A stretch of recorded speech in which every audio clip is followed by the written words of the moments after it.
As peace grows, it often changes your daily life before it changes your big circumstances. You begin to clean the room you neglected during your sadness. You answer the message you were too overwhelmed to face, not because you are eager, but because avoidance no longer owns you.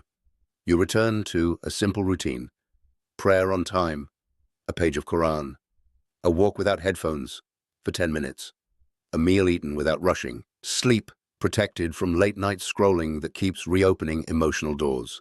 These things may look ordinary, but after a painful season, ordinary can be sacred. You start becoming careful about what enters your eyes and ears because you finally understand that a wounded heart is affected by small inputs. Certain songs pull you backward. Certain accounts make you compare your life until gratitude feels far away. Certain conversations leave your chest tight for hours, so you reduce them. Not because you are weak, but because you are learning stewardship over the heart Allah gave you. Peace is not only something you receive, it is something you stop sabotaging. And slowly your dua changes. At first it was, Ya Allah, change this situation now. Then it became, Ya Allah, help me survive this. Then after many nights it becomes, Ya Allah, make me pleasing to you in whatever comes next. That is a sign of depth. It does not mean you no longer want ease. It means ease is no longer your only definition of mercy. You can ask Allah for relief, while trusting that the delay may be protecting you from a version of yourself that would not have handled the answer well. You can ask Allah to open a door, while accepting that some doors remain closed, because what is behind them would have cost you too much of your deen, your dignity, or your sanity. This is how hidden mercy becomes visible after time. The thing you cried over begins to look different. Not always good, not always painless, but different. You see that if it had continued, you would have kept shrinking. If it had arrived earlier, you may have been unprepared. If that person had stayed, you may have mistaken dependency for love. If that plan had worked, you may have gained what you wanted and lost the stillness you needed. By the time a painful season is truly ending, you may not feel like the same person who entered it. You are not louder necessarily. You may even be quieter. But your quiet is no longer the silence of defeat. It is the silence of someone who has learned that not every accusation needs defense, not every delay needs panic, not every absence is abandonment, and not every ache is a command. You have learned to test your impulses before obeying them. You have learned that a calm heart can solve problems, a frantic heart keeps multiplying. You have learned that some answers only arrive after you stop demanding them from people and start receiving them through prayer, time, and consequence. Maybe the situation is still imperfect. Maybe there are still conversations ahead, responsibilities to carry, griefs that visit, wounds that need care, but the rule inside you has changed. The pain is no longer sitting on the throne. Allah has given you enough light to see the room, enough strength to stand without pretending, enough acceptance to stop wrestling with what has already passed, enough clarity to stop calling harmful things home. This is not a promise that life will never test you again. It is a recognition that the test did not destroy what Allah was preserving. Somewhere in the middle of your exhaustion, while you thought nothing was changing, your heart was being taught how to breathe without the old chains. The ending may be quiet. It may look like closing your eyes at night without rehearsing what hurt you. It may look like hearing their name and making dua instead of bleeding. It may look like choosing your salah over your spiral, your dignity over your craving, your obedience over your reaction. And when peace finally arrives, it does not always announce itself as joy. Sometimes it arrives as the simple absence of the old storm. You sit there, surprised by your own calm, and realize that Allah did not only bring you out of the season, He brought the season out of you. Still, it would be dishonest to say that peace means the whole world becomes soft around you. Sometimes Allah places sakina in your heart while the storm outside continues for a while. The bill is still unpaid. The person still refuses accountability. The family issue still needs patience. The grief still has anniversaries. The body still remembers stress before the mind has words for it. Real tawakkul does not deny these things. It does not say, I trust Allah, while refusing to take the next responsible step. It says, I trust Allah, so I will do what is right to thee, without demanding to see the whole map. That might mean calling the doctor you avoided, apologizing for the part that was truly yours, blocking access where access has become spiritual harm. Asking for help instead of pretending endurance means isolation, or making a practical plan after weeks of emotional fog. There is a kind of peace that comes after you stop confusing surrender with helplessness. You realize that Allah's decree includes your effort, your boundaries, your repentance, your rest, your refusal to keep touching what burns you. A believer is not asked to live without feelings. The Prophet's life itself teaches us that grief and faith can exist in the same chest. Tears do not cancel trust. Sadness does not cancel gratitude. Needing time does not cancel sabr. What matters is where the pain takes you. Does it take you toward Allah, even with trembling steps, or does it take you deeper into neglect, resentment, and self-destruction? This is why some painful seasons end slowly. Because Allah is not only removing pain, He is rebuilding the places inside you that pain exposed. If He removed everything at once, while the old habits remained, you might run back to the same fire under a different name. So He teaches you to recognize heat before it becomes flames. He teaches you to notice manipulation before it becomes attachment. He teaches you to feel loneliness without filling it with what will poison you later. That this is not glamorous healing. It is daily obedience when nobody claps. There is also a counterexample that protects the heart from misunderstanding this message. Sometimes a person says, Allah is giving me peace. But what they really mean is, I do not want to face what I did. They call numbness sabr. They call avoidance tawakkul. They say they have moved on, but they still speak cruelly about people, still refuse sincere advice, still repeat the same harmful choices, still use religion to silence anyone who asks them to take responsibility. That is not the ending of a painful season. That is pain changing its clothes. Peace from Allah does not make you careless with truth. It does not make you cold toward those you wronged. It does not make you proud, as if hardship turned you into someone who no longer needs correction. Real peace makes you more honest. It allows you to say, I was hurt, without pretending I never hurt anyone. It allows you to say, I need distance, without poisoning others against the person you're distancing from. It allows you to say, I am healing, while still asking Allah to purify what remains bitter in you. This is the difference between relief and escape. Relief brings clarity. Escape brings repetition. Relief helps you choose differently. Escape makes you rename the same cycle and call it destiny. When Allah replaces a pain with peace, He does not always erase memory. He changes your relationship with memory. You remember more accurately, not more dramatically. You stop editing the past to make yourself completely innocent or completely hopeless. You see where you were patient, where you were naive, where you ignored signs, where you did your best, where you need to repent, where you need to stop carrying blame that was never yours.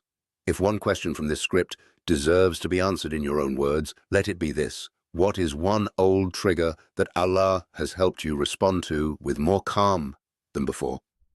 Not a perfect victory, not a performance, just one place where your heart no longer obeys the wound as quickly as it used to.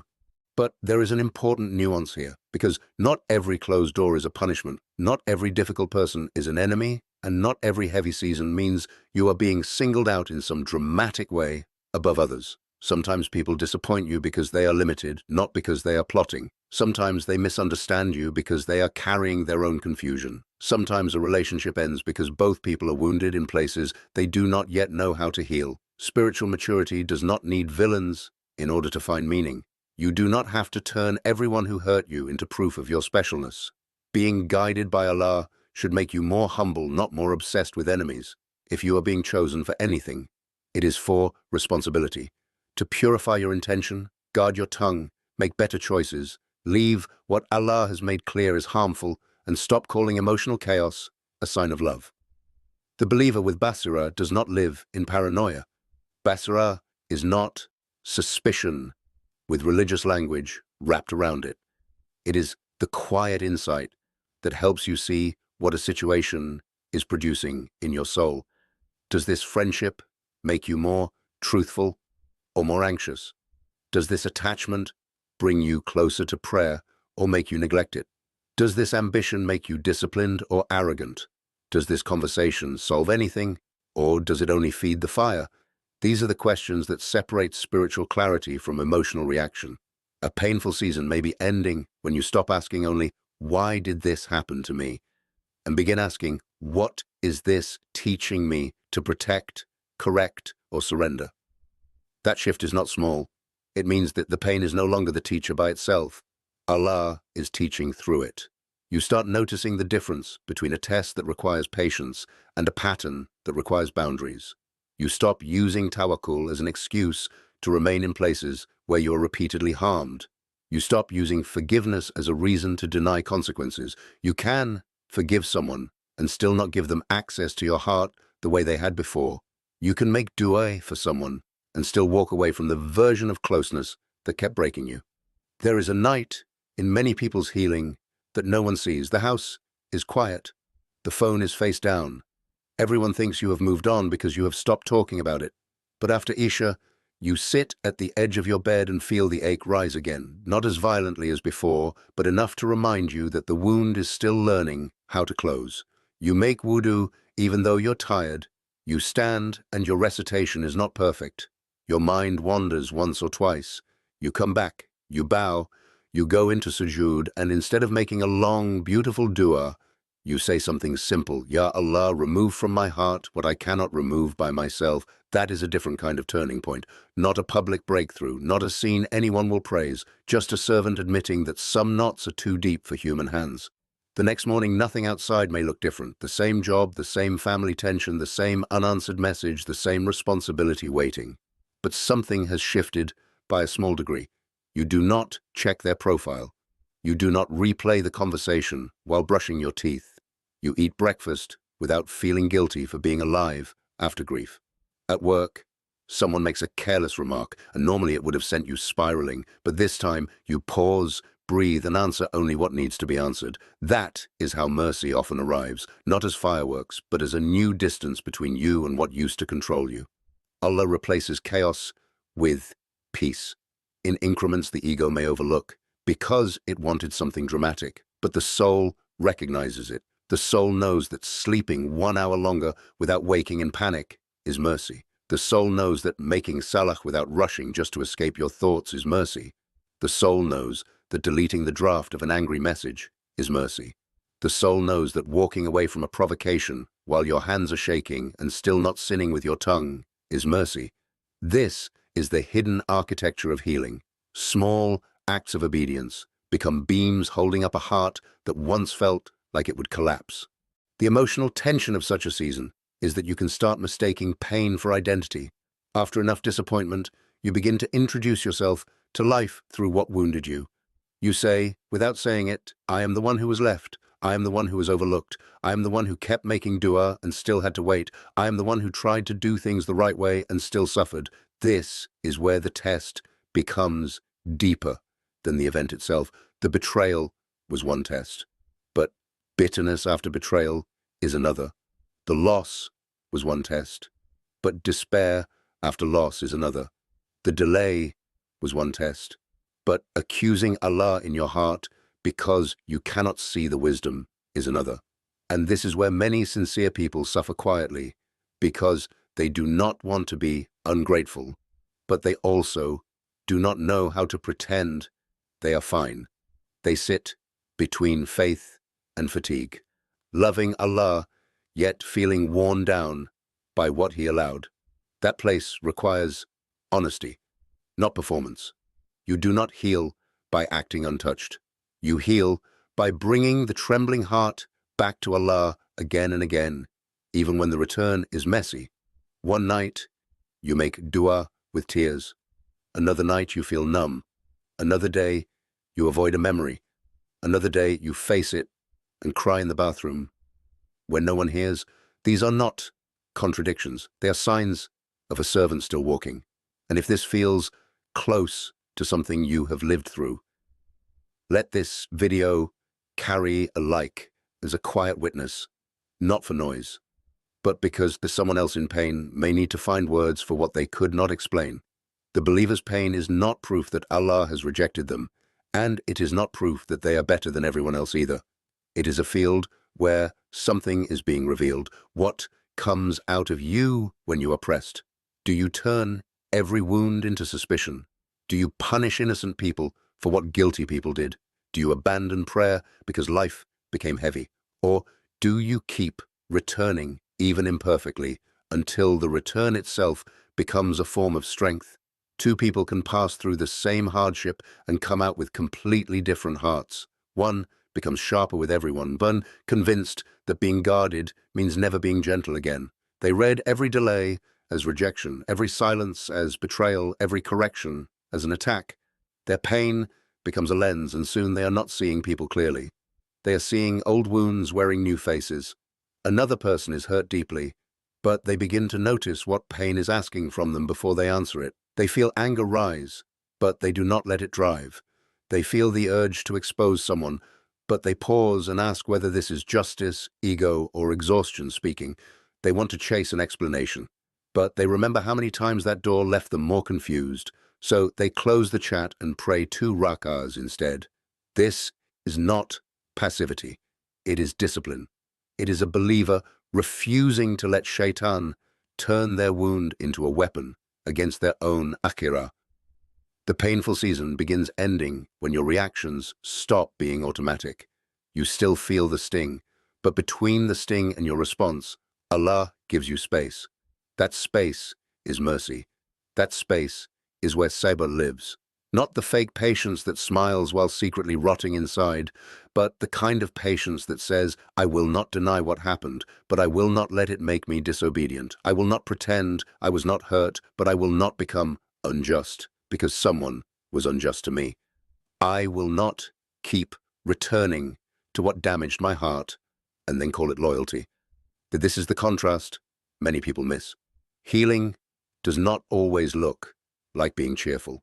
Sometimes healing looks like not replying to a message designed to pull you back into an old argument. Sometimes it looks like leaving a gathering before your tongue says something it will regret. Sometimes it looks like telling someone calmly, I cannot keep having this conversation in a way that harms me, and then actually stepping back. Allah may replace pain with peace by teaching you how to stop cooperating with the patterns that kept reopening the wound. The test did not only show who hurt you, it showed where you kept handing your heart to situations that did not know how to hold it. You know a painful season is ending when the same memory knocks on the door of your chest, and for the first time, you do not rush to open it. The name still appears on your phone. The place still reminds you of what happened. The quiet hour after Aisha still has tum for old thoughts, but something inside you does not collapse the way it used to. You notice it in a small moment, not a dramatic one. You are making tea, folding clothes, walking back from the masjid, sitting in your car before going inside, and the pain arrives like it always has. But this time, it finds a different heart. Not a careless heart, not a heart that has forgotten. A heart that has been carried by Allah through nights it did not know how to explain. There was a time when one sentence could ruin your whole day, one memory could pull you back into grief, one disappointment could make you question whether your du'as were even reaching the sky. Now the wound is still there, but it no longer speaks with authority. You can feel sadness without being ruled by it. You can remember without returning. You can breathe without asking your pain for permission. That is not weakness leaving you in a loud way. That is sakina. entering quietly, like mercy placed where fear used to sit. Sometimes Allah ends a season by changing the situation around you, and sometimes He ends it by changing the way your heart stands inside the same situation.